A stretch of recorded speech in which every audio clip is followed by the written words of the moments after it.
When I drove up to my mountain cabin, I expected peace and quiet. Instead, I found my sister's SUV in my driveway, her kids' toys scattered all over my porch, and smoke rising from my chimney. My heart dropped. For a second, I thought maybe someone had broken in, but then I saw Dana's favorite scarf hanging over the porch rail. I parked beside her car and sat for a moment, gripping the steering wheel. This cabin had always been my place, the one bit of peace I had left after years of long shifts at the hospital. It was the only thing I had inherited from our grandmother, and I'd spent every spare dollar fixing it up. Seeing it full of someone else's stuff made my stomach twist. When I walked up the steps, the front door was wide open. Inside, the smell of pancakes and coffee hit me. Dana's husband, Rick, was standing at the stove like he owned the place, wearing an apron that wasn't his. Dana's kids were running through the living room, dragging one of my grandmother's quilts across the floor. "Lydia, you're early," Dana said, smiling like nothing was wrong. She had her hair tied up and looked completely at home. "Early?" I asked. "What are you doing here?" She laughed. "Relax. We just needed a little getaway. You weren't using it, so we thought, why not? Grandma would want family to enjoy this place." Her tone made it sound like I was the unreasonable one. I looked around. My grandmother's rocking chair was covered in cereal, my rug stained, and boxes of their stuff lined the hallway. "How long have you been here?" I asked, trying to keep my voice steady. Rick shrugged. "Couple of weeks. The kids love it here. Great air, good space. You should have told us sooner how nice this place was." "A couple of weeks." My throat went dry. They hadn't just stopped by. They had moved in. I told Dana she should have asked. "You don't just take over someone's house."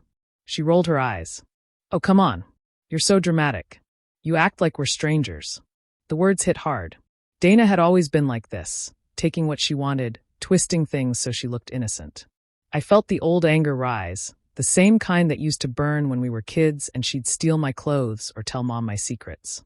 I wanted to yell, to tell them to pack their things and leave, but standing there, I felt outnumbered. Her kids were giggling, Rick was humming, and Dana was acting like she belonged there more than I did. I stepped outside, breathing in the cold mountain air. The cabin looked the same from the outside, but it didn't feel like mine anymore. I didn't know what to do yet, but I knew one thing for sure. They had crossed a line, and I wasn't going to let them stay here forever. I stood in the middle of the living room, staring at the mess around me. Crayon marks covered the wall near the fireplace, big colorful circles, and stick figures. My grandmother's old bookshelf had been moved, and the legs were scratched. I felt something snap inside me. This wasn't a visit. They had taken over. "Dana, what is all this?" I asked, trying not to yell. "You can't just move in here without asking me." She didn't even look up from her coffee. "It's family property, Lydia. Grandma would have wanted us all to use it." My hands clenched at my sides. "No, she left it to me. You know that. The will was clear." Dana sighed like I was being unreasonable. "You barely come here. It was just sitting empty. We're family. It's not like we're strangers." Rick, sitting on the couch with his feet on my coffee table, added, "I fixed your door hinges and cleaned the gutters." "You're welcome." I glanced toward the back door. He had replaced the brass handle with a cheap metal one that didn't match anything. "You didn't have to fix anything. Nothing was broken." He smirked. Looked loose to me. The casual tone in his voice made my skin crawl. I walked through the cabin, trying to breathe, but everywhere I looked, something was wrong. They'd rearranged furniture, put their clothes in my grandmother's old dresser, hung their jackets on hooks I had made by hand. Even the air smelled different, like cheap air freshener instead of the pine scent I loved. I turned back to Dana. "You need to pack up. Today. I'm serious." She looked at me with that same patronizing smile she used when we were younger. "Oh, come on, Lydia. Don't be dramatic. The kids are happy here. You can't really throw your own family out." I felt my face grow hot. This isn't about family. It's about respect. Dana stood, arms crossed. "Respect? After all I've done for you? I helped you after your surgery. I watched your dog when you worked those long shifts. And now you're threatening to call the police on me." Her words hit hard because part of me still wanted to believe she cared. But looking at her now, all I saw was manipulation. She knew exactly how to make me feel guilty, how to twist things so she came out the victim. I took a deep breath and said quietly, "If you don't leave, I'll have to call the sheriff." Her expression changed, not scared, just disappointed, like I was the one ruining things. "You really are ungrateful, Lydia." For a long moment, I stood there in silence, feeling small in my own home. The sound of the kids laughing from the porch made it worse. I wanted to scream, to throw them all out, but my throat tightened. Instead, I turned away and said, "I'll come back tomorrow. I expect you gone." Dana's voice followed me as I walked out the door, soft and sharp all at once. "You'll regret this." But deep down, I already did. That night, I couldn't sleep. I lay on the small bed in the guest room, staring at the ceiling, listening to the soft hum of the wind outside. The cabin used to make me feel calm, but now every creak felt like a reminder that I wasn't welcome anymore. I could hear Dana and Rick laughing in the next room, like they owned the place. As I listened to their voices, my mind drifted back to when we were kids. Dana had always been the favorite. Mom would praise her for every little thing, even when I was the one who actually did the work. Once, I spent hours baking a cake for our grandmother's birthday. When she saw it, Dana jumped in and said she made it, and Mom believed her. I remember standing there, holding the dirty mixing bowl, too shocked to say anything. That was how it always went. Dana borrowed my clothes, my books, even my friends. She would promise to return things, but never did. If I complained, she'd cry and say I was being mean. And Mom would tell me to let it go because Dana was younger and didn't know better. But she did. She always knew how to twist things to her advantage. Now, decades later, I was living through the same pattern. Only this time, it wasn't a dress or a book she'd taken. It was my grandmother's cabin. I turned on my side, facing the wall, trying to block out their voices. But then I heard something that made my stomach tighten. Rick's voice was low but clear. "If we stay long enough, she'll give up on this place. It's too much work for her anyway." Dana laughed softly. "Exactly. She never uses it. Once she realizes we're better suited for it, maybe she'll just sign it over. We could fix it up, maybe even sell it later." I stopped breathing. My chest felt tight, and my hands curled into fists under the blanket. They were planning to take it, not just stay for a while, but keep it forever. I remembered the promise Grandma made before she passed, her frail hand squeezing mine. "Keep this place safe, Lydia. It's for you." I had nodded, tears in my eyes. That cabin was the one piece of her I had left. And now Dana wanted to erase that too. I stared into the darkness, the sound of their laughter echoing through the thin walls. Every old memory, every lie, every stolen thing, mixed with the sting of what I had just heard. I realized something important in that moment. My sister wasn't going to stop taking from me. Not unless I made her. The thought settled in slowly, like ice spreading through my veins. I didn't know how yet, but I knew one thing for sure. This time, she wasn't getting away with it. The next morning, I woke up early and went to the living room, hoping to find some quiet before everyone else got up. But the moment I walked in, my heart stopped. Several boxes that had been stored neatly by the fireplace were gone. Those boxes held my grandmother's old journals, photo albums, and the few heirlooms she had left me. Lace tablecloths, letters, and a small wooden box with her initials carved on top. I stepped outside and saw a pile of trash bags near the driveway. My breath caught when I noticed the corner of one of Grandma's old quilts sticking out of a torn bag. I rushed over and ripped it open. Inside were the journals, wet from coffee grounds, and the wooden box cracked in half. My knees went weak. I picked up one of the ruined photographs. It was Grandma holding me on the porch the summer before she died. The ink was smeared, the paper soft from moisture. "Rick!" I shouted, my voice shaking. He came out of the cabin, holding a mug of coffee like nothing was wrong. "What the hell is all this?" I demanded. He frowned. "Oh, that stuff? It was just old junk. The kids needed room in the closet, so I tossed it. Don't worry. I saved the blankets that weren't falling apart." I stared at him, trying to process his words. "Those weren't junk. Those were my grandmother's things. They were mine." He shrugged. "Didn't look like you cared much. They were just sitting there collecting dust." Something inside me snapped. I pushed past him and stormed into the cabin. Dana was sitting at the table eating breakfast with the kids. She looked up, annoyed. "What's with the yelling? You're scaring the kids." I slammed the ruined photograph down in front of her. He threw away Grandma's things. Her journals, her photos, all of it. Dana glanced at Rick, then back at me. "Lydia, calm down. They were old. You can't keep everything forever." I felt heat rising in my face. "This is my house. You don't get to decide what stays or goes." Her tone turned sharp. "You're overreacting, like always. Maybe you're too emotional to handle this place on your own." For a moment, I couldn't speak. The words cut deeper than she knew. She had said things like that my whole life, that I was too sensitive, too serious, too much. But this time, I didn't let her see me break. "Pack your things," I said quietly. "You're leaving today." She laughed, shaking her head. "You're ridiculous. We'll leave when we're ready." I didn't trust myself to answer. My eyes burned as I walked past them, out the door, and into the car. As I drove down the mountain road, the tears finally came. My chest hurt, but beneath the sadness, something else started to grow, something cold and steady. I didn't know how, but I was done letting them walk all over me. They had taken everything once again, and this time, I was going to make sure they paid for it. I called Malcolm from the car, hands still shaking. He's been my friend since college, and he knows real estate law. I told him everything, trying to calm my voice. He asked for the title number and a few dates, then said the words I needed to hear. The cabin's deed was in my name alone. He paused, then added that someone had tried to file a claim against it with documents that didn't look right. "Bring me copies," he said. "Don't do anything rash." Hearing that made something click. I didn't scream. I didn't break down. I started to plan. Anger felt useful when it had a direction. Over the next 2 days, I made lists.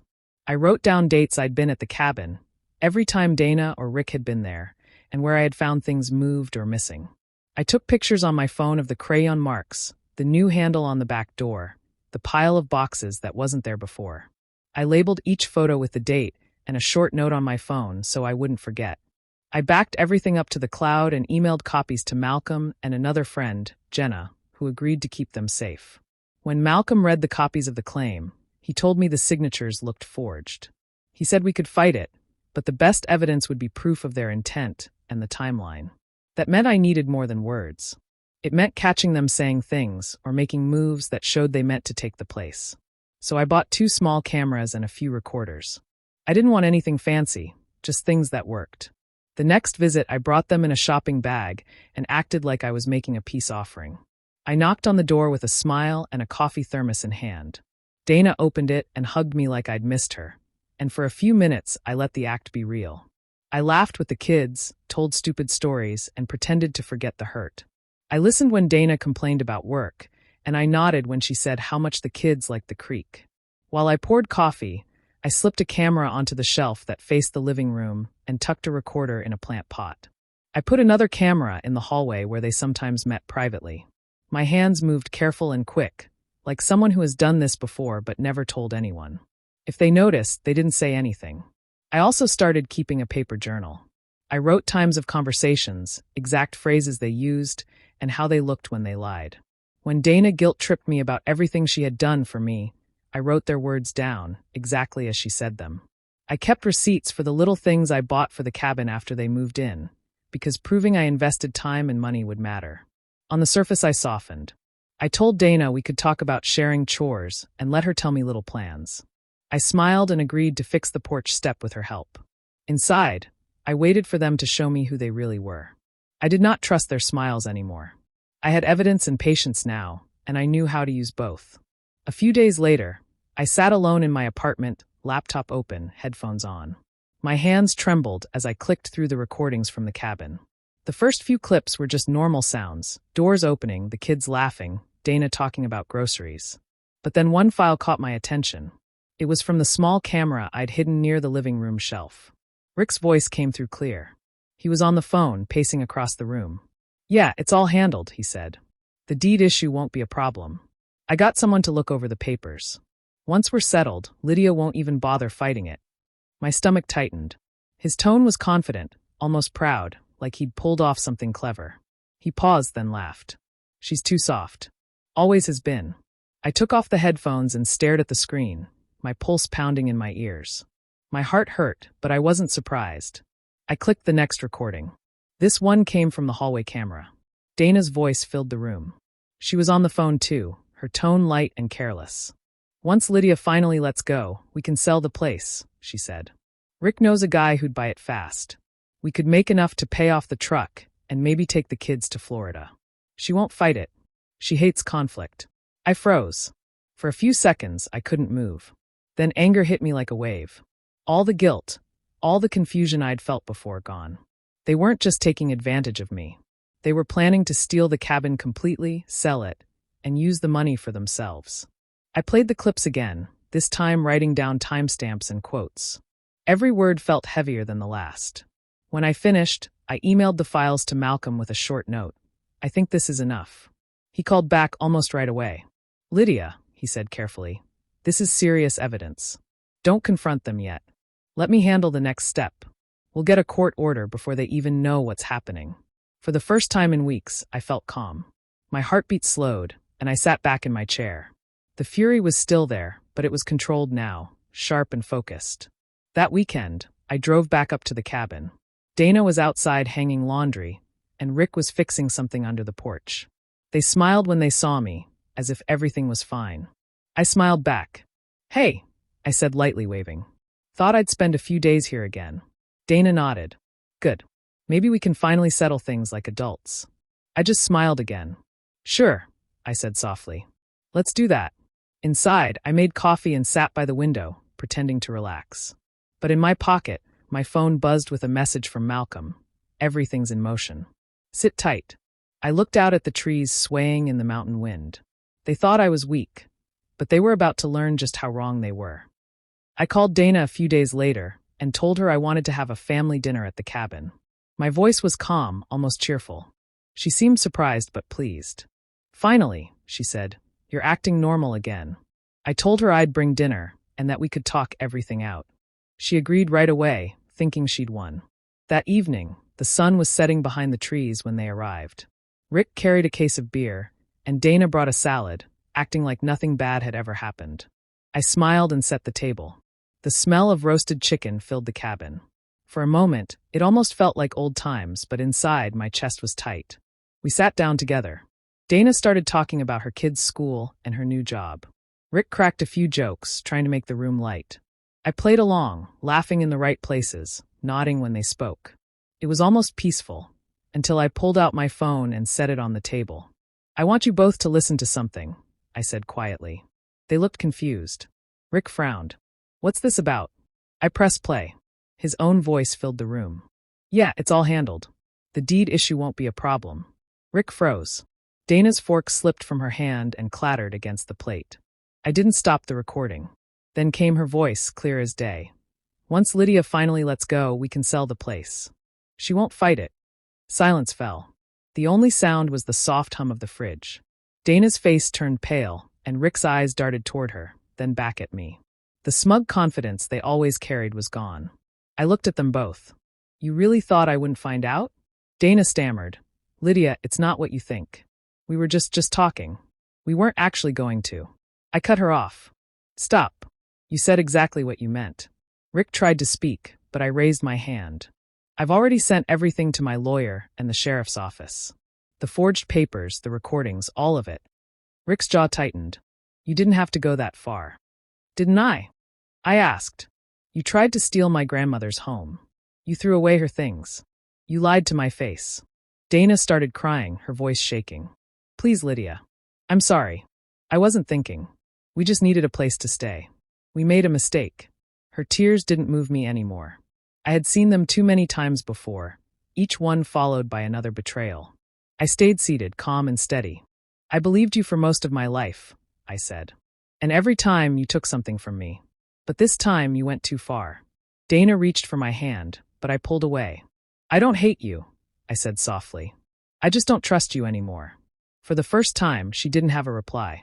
Rick looked away, his face red with anger and shame. The meal sat untouched between us. I stood up, picked up my phone, and said quietly, dinner's over. Then I walked outside into the cool mountain air, leaving them sitting in their silence.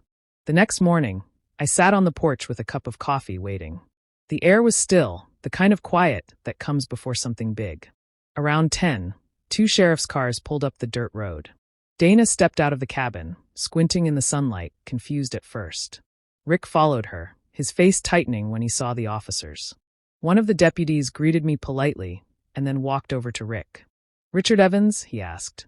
We need to ask you a few questions about some property documents filed in your name. Rick tried to stay calm. This is a mistake, he said quickly. It's a family matter. The deputy held up a folder. We've seen the paperwork. The signatures don't match the legal owners. That makes it a crime. Dana's face went pale. Wait, she said. I didn't know anything about that.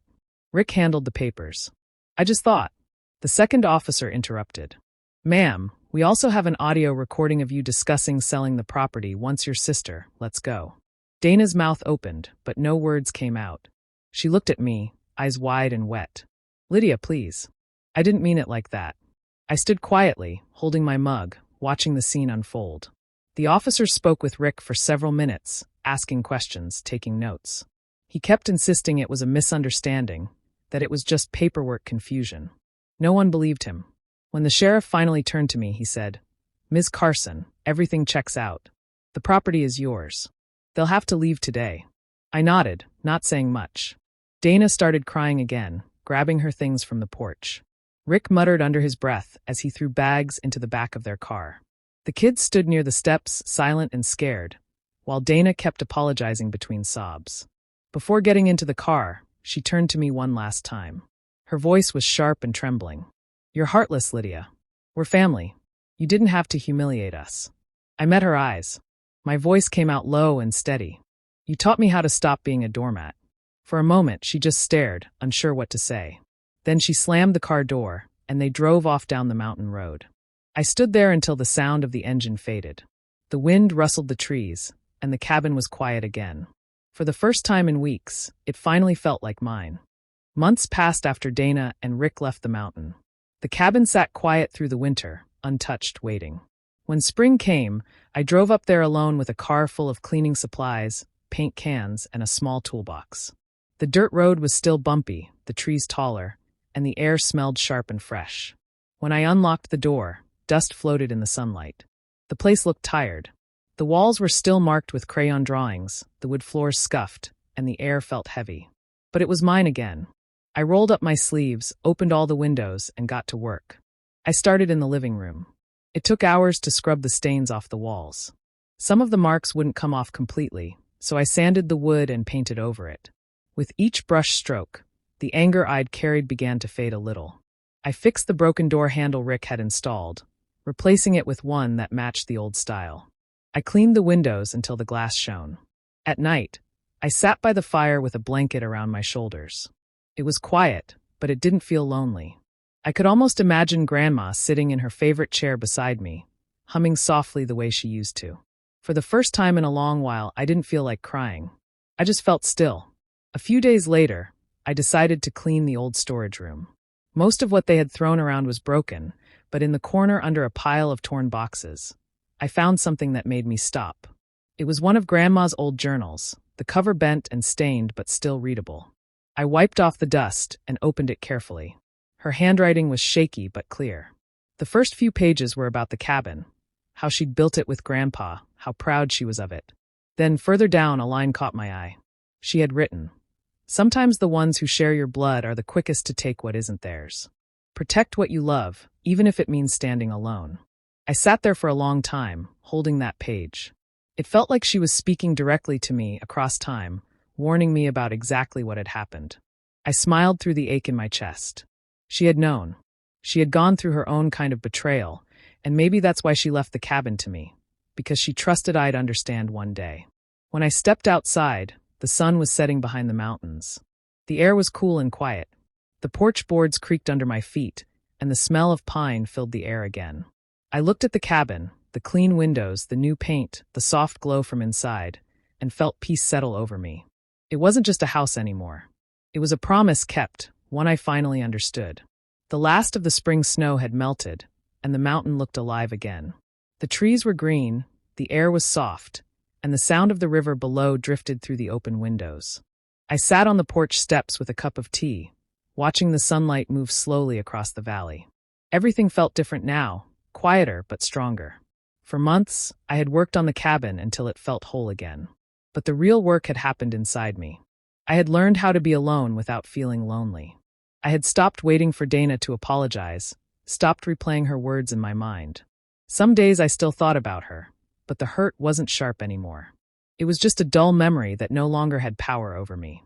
I often thought about what betrayal really meant. It's strange. You never expect it from the people closest to you. Strangers can't really break your heart, only family can. When Dana took the cabin from me, it wasn't just the house she tried to steal. She took my trust, my sense of safety. But when I fought to get it back, I found something I didn't know I had: strength. I remembered all the times in my life I had let her talk over me, guilt me, or make me feel small. I used to think keeping the peace was the same as being kind. Now I understood that peace built on silence isn't real. Sometimes protecting yourself is the only kind thing you can do. The cabin had once been a place we both loved, a symbol of family. Now it was something else, a reminder that love can survive even after trust breaks, but it changes shape. It becomes something quieter, something that belongs only to you. Inside, the walls smelled faintly of new paint and pine. The shelves were lined with my grandmother's books, and her old quilt was folded neatly on the couch. It felt like the home it was always meant to be, steady, simple, and safe. I stood up and looked out at the mountain ridge one last time before going inside. The sun was sinking low, turning the sky gold and orange. I thought about everything that had happened: the anger, the sadness, the long nights wondering why family could hurt each other that way. And then I realized it didn't matter anymore. I couldn't change the past, but I could choose what came next.